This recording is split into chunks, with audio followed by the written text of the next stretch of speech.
Hello friends, welcome to Shivam education world.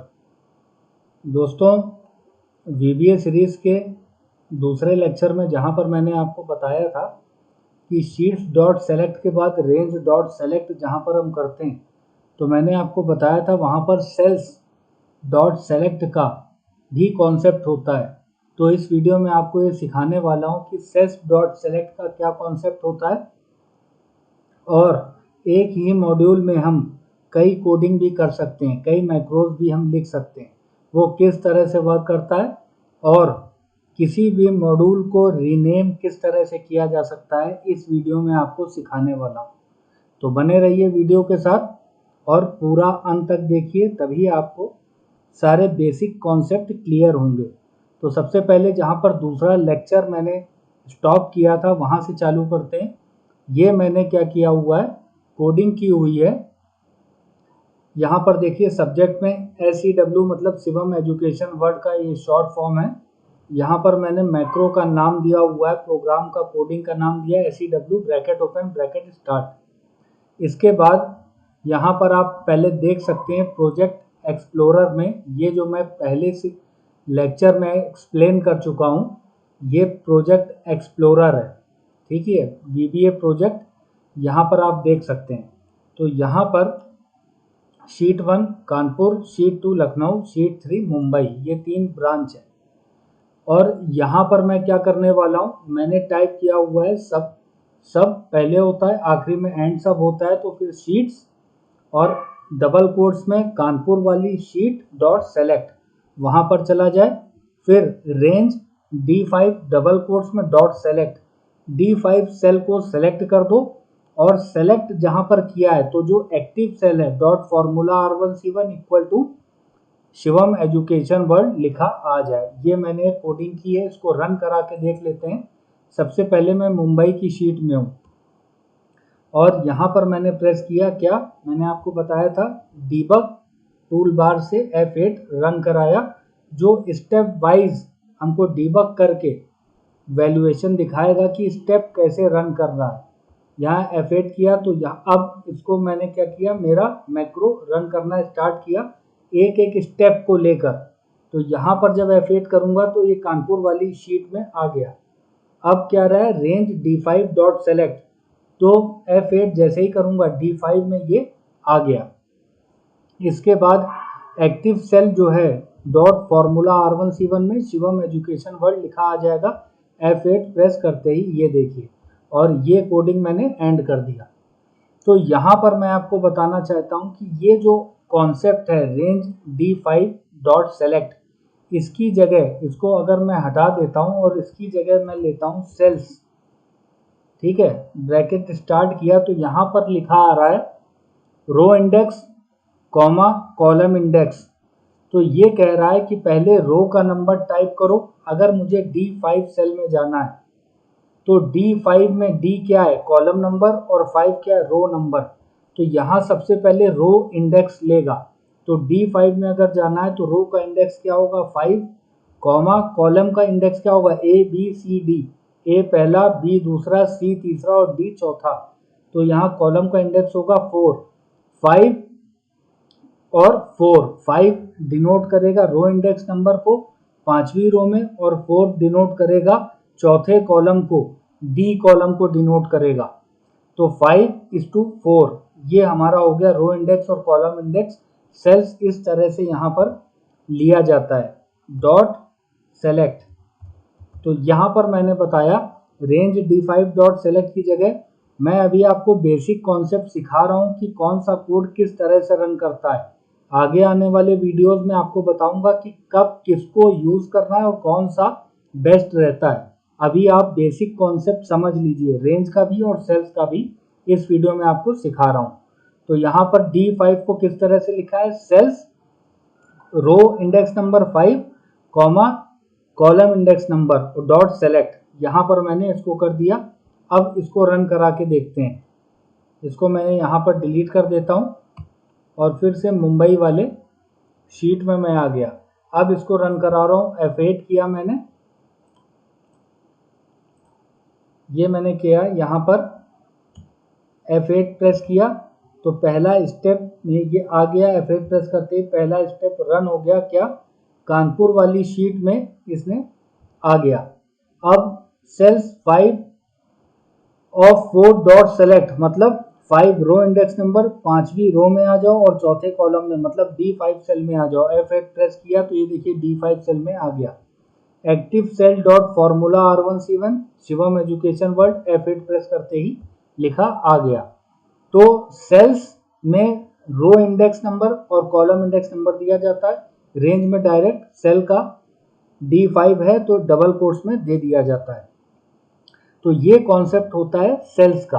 अब देखिए, मैंने आपको बताया था कि एक ही मॉड्यूल में कई कोडिंग की जा सकती है, तो मैं यहाँ पर आपको दूसरा कोड यहाँ पर लगा के दिखा रहा हूँ। यहाँ पर मैंने किया सब, यहाँ पर देखिए मैक्रो का नेम रखा हुआ है मैंने प्रोग्राम का SEW, क्योंकि यहाँ पर मैंने क्या लिखवाया हुआ है, शिवम एजुकेशन वर्ल्ड। अब यहाँ पर मैं क्या कर रहा हूँ, सब मैंने किया। अब यहाँ पर नाम रख दे रहा हूँ मैं lecture, bracket open close, bracket start और क्लोज, एंटर किया। दूसरी कोडिंग में कर रहा हूँ। अब मैं क्या कर रहा हूँ, sheets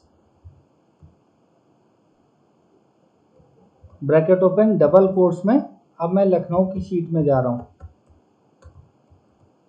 bracket close double quotes में लिखा जाता है डॉट सेलेक्ट, एंटर किया। ये लखनऊ वाली शीट में चला गया। अब यहाँ पर मैं क्या कर रहा हूँ, मुझे B4 सेल में जाना है। मान लीजिए समझने के लिए B4 सेल में जाना है, तो यहाँ पर टाइप किया सेल्स, तो B4 में रो इंडेक्स नंबर है 4 और B का इंडेक्स नंबर है 2, दूसरा कॉलम है ना B, और ब्रैकेट क्लोज किया डॉट सेलेक्ट, ये आ गया, एंटर किया। अब यहाँ पर क्या लिखना है, active cell dot formula R1C1, तो यहाँ से मैंने इसको कॉपी कर लिया और यहाँ पर इसको पेस्ट कर दिया। तो यहाँ पर मुझे क्या लिखना है, B4 सेल में मुझे क्या लिखना है, मुझे लिखना है VBA लेक्चर 3, ये मुझे लिखना है। तो अब देखिए, मैं दोनों कोड को एक ही मॉड्यूल में मैंने लिखा है, दोनों मैक्रो को मैं रन करा के आपको दिखाता हूँ। सबसे पहले इसको मैंने यहाँ पर इसको हटा दिया और यहाँ मुंबई की शीट में मैं चला गया, यहाँ पर मैं आ गया। अब पहले वाले ये जो कोडिंग है, यहाँ पर मैंने क्या किया, F8 ये कानपुर की शीट में गया और इसने D5 सेल सेलेक्ट कर लिया और ये शिवम एजुकेशन वर्ल्ड लिखा आ गया, इसको एंड कर दिया। अब यहाँ पर मैं आ गया, दूसरी कोडिंग में आ गया, F8 किया, ये जो लेक्चर नाम का VBA रन होगा, लखनऊ वाली शीट में जंप किया और अभी बताया था B4 सेल में आ गया। 4 क्या है, रो इंडेक्स नंबर, 2 क्या है, B कॉलम इंडेक्स नंबर, और यहाँ पर VBA लेक्चर 3 लिखा आ गया और इसको एंड कर दिया। तो एक ही मॉड्यूल में आप कई कोडिंग भी कर सकते हैं, लेकिन जब हम किसी क्लाइंट को ये शीट देते हैं तो ये डीबग करके एक एक स्टेप थोड़ी ना करना होता है, उसको किस तरह से रन कराते हैं आइए वो भी देख लेते हैं। मान लीजिए इसको मैंने पूरा अभी डिलीट कर दिया है, ठीक है, ये मैंने इसको डिलीट कर दिया है और मैं मुंबई वाली शीट में यहाँ पर आ गया हूँ, ये मैं मुंबई वाली शीट पर आ गया हूँ। अब मैं क्या करूँगा, यहाँ पर बटन बनाकर उस पर मैक्रो असाइन करूँगा और एक बार में पूरा रन कराऊँगा। तो यहाँ पर मैं गया इंसर्ट में और यहाँ पर कोई शेप ले लिया मैंने, ये वाला, ये शेप ले लिया और इसको मैंने कंट्रोल C से कॉपी करके एक और ले लिया। मेरे पास दो मैक्रो मैंने बनाए ना, दो प्रोग्राम दो कोडिंग की है, और यहाँ पर मैंने एडिट टेक्स्ट में मैं गया और यहाँ पर पहला मेरा था SEW ये, और इसका फॉन्ट साइज मैंने बढ़ा दिया है।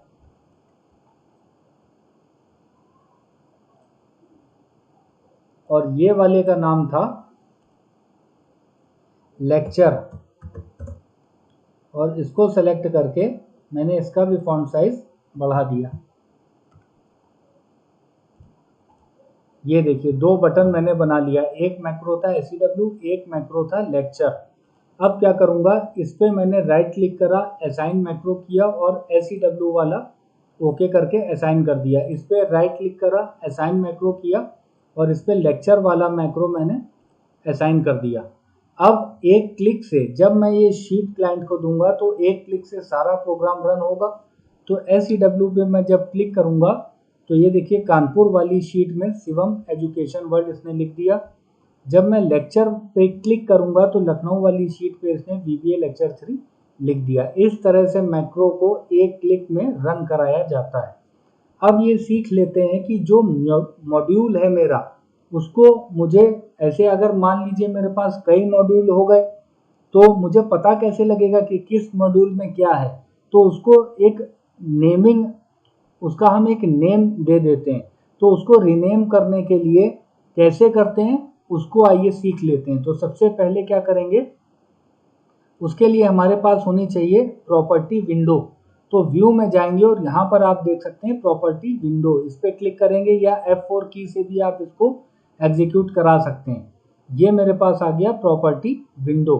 इसको क्या करते हैं, इसको ऐसे नीचे ले आते हैं और यहाँ पर आप देखिए ये जो मॉड्यूल 1 है मेरा, यहाँ पर नीचे आते हैं प्रॉपर्टीज जहाँ पर आप देख रहे हैं और इसको यहाँ से रीनेम नहीं होता है, ठीक है, यहाँ से रीनेम नहीं होता है, यहाँ से रीनेम होता है प्रॉपर्टी विंडो में जाके। अब यहाँ पर हम क्या कर रहे हैं, हम सीख रहे हैं, कोडिंग सीख रहे हैं, सेल्स वाला सीख रहे हैं। तो यहाँ पर इसका नाम रख देते हैं सेल्स कोडिंग। ये मैंने इसका, यहाँ पर भी जैसे मैक्रो का नेम होता है वहाँ स्पेस नहीं लेता, अंडरस्कोर लेता है, यहाँ पर भी हम स्पेस नहीं दे सकते और एंटर प्रेस करेंगे तो ये मॉड्यूल का नेम सेल्स अंडरस्कोर कोडिंग यहाँ पर आ गया। इस तरह से व्यू में जाकर, प्रॉपर्टी विंडो में जाकर हम मॉड्यूल नेम को रीनेम कर सकते हैं। तो आज के वीडियो में मैंने आपको सिखाया कि रेंज का बेसिक कॉन्सेप्ट तो हमने सेकंड लेक्चर में सीखा था, सेल्स का बेसिक कॉन्सेप्ट क्या होता है और एक ही मॉड्यूल में कई कोडिंग हम कर सकते हैं, उसको रन करा सकते हैं और मॉड्यूल नेम को रीनेम किस तरह से करते हैं प्रॉपर्टी विंडो, आज के इस लेक्चर में हमने सीखा। तो आज के लिए दोस्तों बस इतना ही। मिलते हैं VBA सीरीज के नेक्स्ट लेक्चर में और अलग अलग प्लेलिस्ट में अलग अलग लर्नर्स के लिए मैं वीडियोस बनाता रहता हूं। तो चैनल को अभी तक सब्सक्राइब ना किया हो तो सब्सक्राइब करके बेल आइकन को प्रेस कर दीजिएगा ताकि मेरे वीडियोस का रियल टाइम नोटिफिकेशन आपको मिलता रहे। दोस्तों अपनी लाइफ में डेली वैल्यू ऐड कीजिए, स्किल को एनहांस कीजिए। Thank you friends, have a nice day, take care.